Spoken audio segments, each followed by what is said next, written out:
Welcome to the Slop Farm. Enjoy the video. In this video, I will show how to open a Hyundai Santa Fe key fob.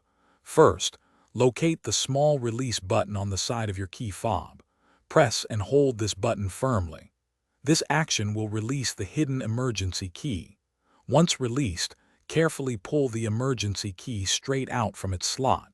This initial step prepares your fob for the next stage of opening, allowing access to the internal components. Now that the emergency key is removed, you will see a small indentation or slot inside the opening. Take a small flathead screwdriver or even a coin and insert it into this slot. With a gentle but firm motion, carefully twist the tool. This action will create a small gap, allowing you to slowly pry apart the two halves of the key fob casing.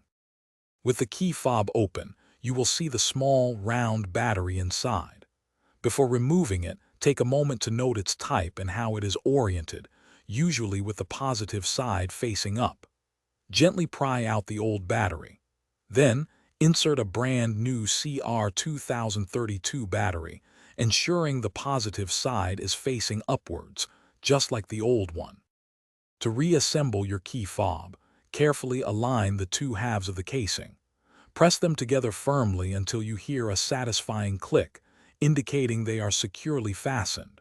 Next, slide the emergency key back into its slot until it locks into place. Finally, test all the key fob's functions, such as locking and unlocking, to ensure everything is working perfectly. Thanks for watching. Consider subscribing if we helped you today.